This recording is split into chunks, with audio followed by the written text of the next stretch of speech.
News just in here on RT. Israel has attacked Hamas positions in the Gaza Strip. That's after the Palestinian militants reportedly fired at least one rocket targeting IDF positions. It's the latest violence in the wake of Donald Trump's announcement that the US would recognise Jerusalem as Israel's capital. The move has sparked a wave of anger across the region and indeed around the world. Meanwhile, Israeli Prime Minister Benjamin Netanyahu is continuing his European trip where he's trying to rouse support for Donald Trump's move. He's now in Brussels, where he was met by a protest against Trump's decision. And earlier, during the first leg of his trip, a pro-Palestinian rally took place in Paris just prior to his arrival. The Israeli Prime Minister has already met the French President and the EU Foreign Policy Chief, with top European politicians making it clear that they don't welcome Trump's decision.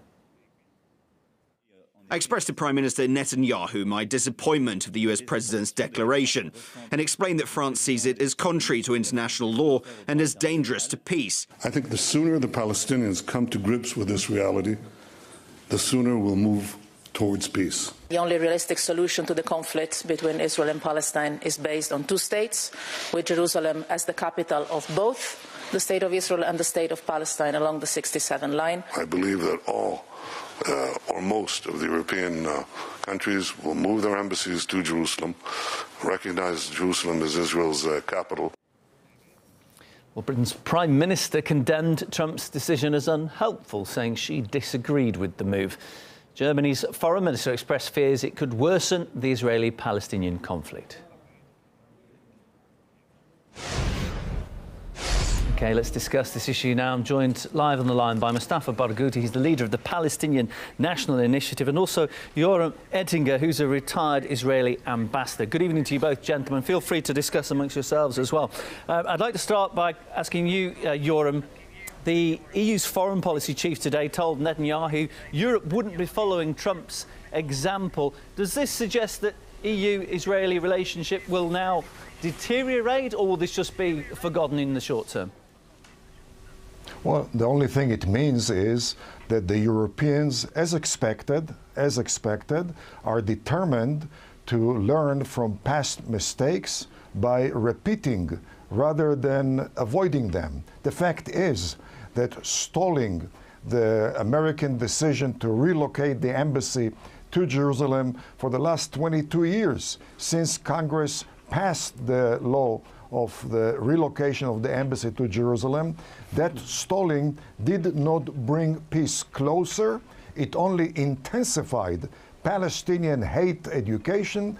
It exacerbated Palestinian terrorism. And the perception, and rightly so, has been in the Middle East and outside the Middle East that the US gives in to terror, to threats, to pressure, and in fact allows Arab veto over its policy. This is not a way that any country should conduct its foreign policy, certainly not a superpower like the United States. And equally egregious has been the fact that not relocating the embassy to Jerusalem forced the Arabs to outflank the US from the radical side. Namely, if the US does not recognize Jerusalem as Israel's capital, well, the Arabs have to up the US by presenting even more maximalist, more radical position, and that certainly has made the progress of peace an impossibility, and the proof is in the pudding. Let's give Mustafa a chance to respond. Go ahead. I think what the ambassador told you is absolute nonsense. He doesn't make sense. He's just repeating propaganda. What we are actually suffering from is the Zionist terrorism against Palestinians since 1948. That has led to ethnic cleansing and now the longest occupation in modern history.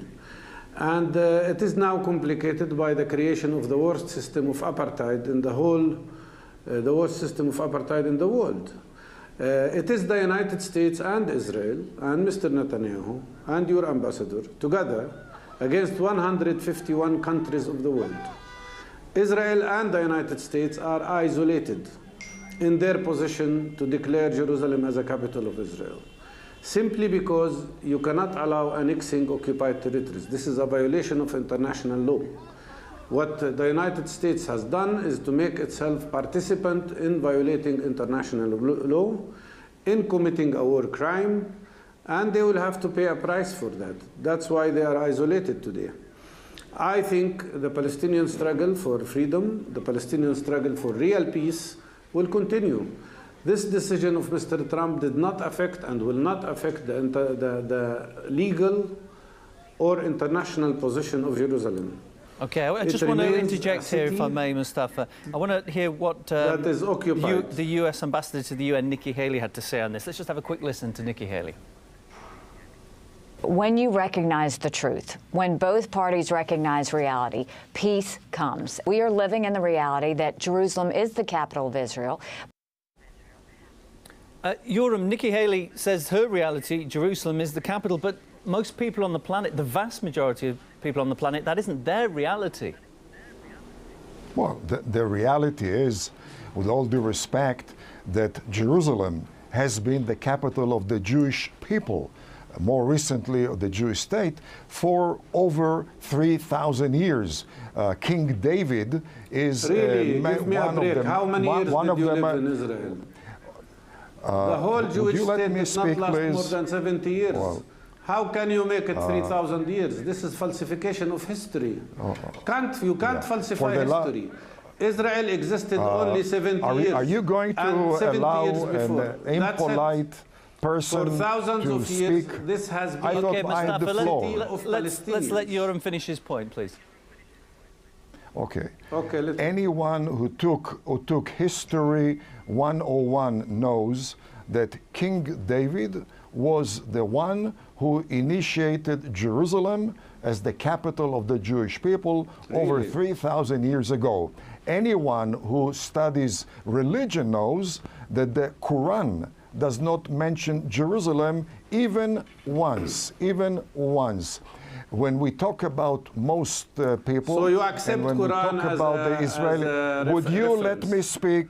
If you accept Quran as a reference, please? That's fine with would me. You we'll look let at the me Quran. Speak and would you let the Quran me speak is the reference, so I will answer you. Okay. No, I didn't ask you any questions. I would appreciate. Talk nonsense. Okay. Again. Now, when it comes to those talks about isolation, the Palestinians have been isolated in the Arab world. The fact is that the Palestinians have been showered by Arab talk, but never by Arab walk. And the question is, why is that? And the response is very clear. In the 1950s, Mahmoud Abbas and Arafat had to flee Egypt for subversion and terrorism. In 1966, Mahmoud Abbas and Arafat had to flee Syria for subversion and terrorism. I apologize to interrupt you here, Yoram, just because we haven't got too much time left, and I want to give Mustafa a chance to respond to what you had to say there. Mustafa, go ahead. I'm really sorry for this level of discussion because it's full of lies and misrepresentation, but I'm not going to answer that. The basic fact is that Israel is an occupying power. Germany occupied most of Russia during the Second World War. That did not mean that countries would recognize that occupation because it's a fact. Nazis occupied France. That did not mean that people would recognize the occupation of France because it's a fact. As much as Jerusalem cannot be recognized as the capital of Israel because Jerusalem is occupied by Israel. And that's a violation of international law. I don't know why they are feeling so happy when 151 countries of the world are saying to them, you are wrong. And this step is going to complicate the situation and is going to make the future of both Palestinians and Israel is much worse. Okay, I'll have to interject there. I do apologize, Mustafa, but we are out of time at this point. And the fact that Israel is enjoying that is simply a big mistake. Mustafa, much appreciated. Mustafa Barghouti, leader of the Palestinian National Initiative. My other guest, Yoram Ettinger, retired Israeli ambassador. Thank you, gentlemen.